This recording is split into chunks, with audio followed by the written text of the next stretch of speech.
Today on Way to Grow, we're going to talk about hydrangeas and how to pick them for your area and what to do with them once they're planted. And to help us with that is Dwayne Friesen from the Cost Garden Center. Dwayne, hydrangeas seem like an exotic plant, but they're actually quite easy to care for.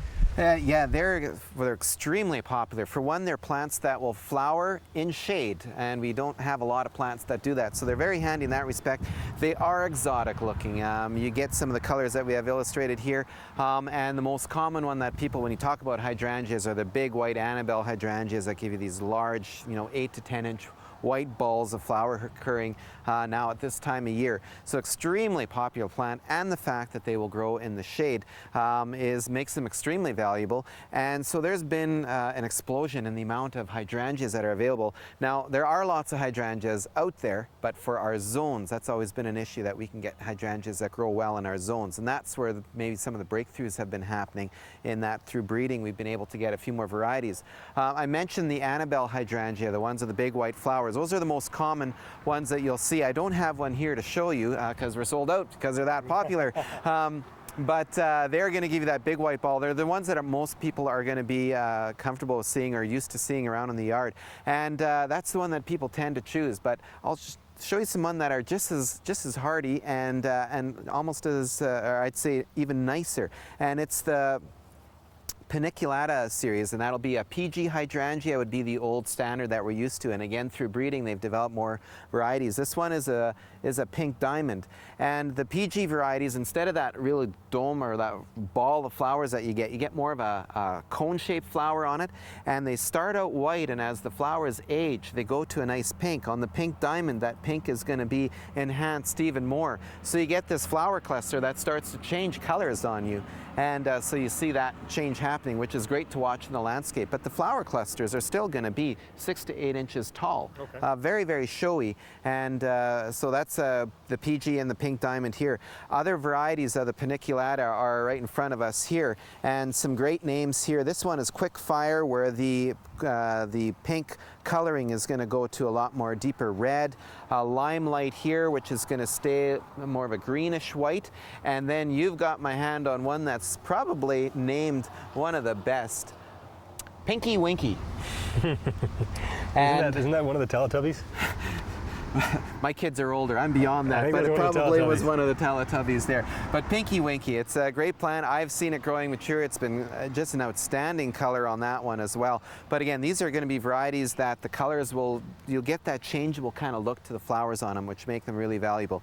Now, care on these is relatively straightforward. And on the Annabelle, the one that I mentioned before, they flower on current season's growth. Okay, so you can prune them back early in the spring? Prune them back early in the spring, and then all that growth that's going to come up through the season is what it's going to be blooming on. So relatively easy care.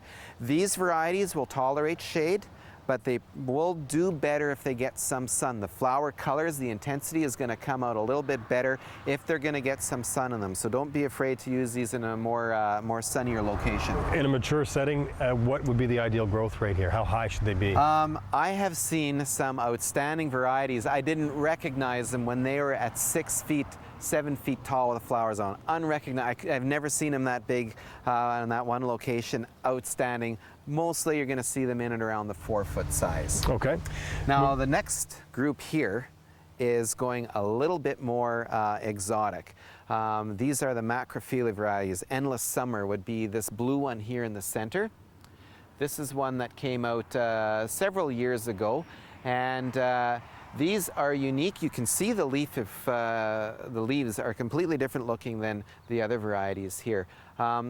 It's going to be a more tender plant for our climate. So this is one that is going to, first of all, demand shade, morning sun only at best. Okay. It's going to demand a sheltered location for overwintering, so that it needs to have that good overwintering protection or help it out with the flax straw. But they are unique in several aspects. These guys, how I told you, they flower on current season's growth. These guys will flower on last year's growth and current season's growth. Oh, so really showy.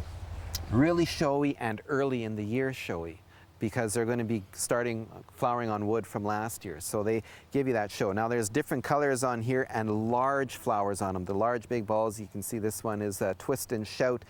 We've got the Endless Summer, the blue, and this is Blushing Bride. Blushing Bride white with pink on there. Again, they need to have that protection for winter to do well.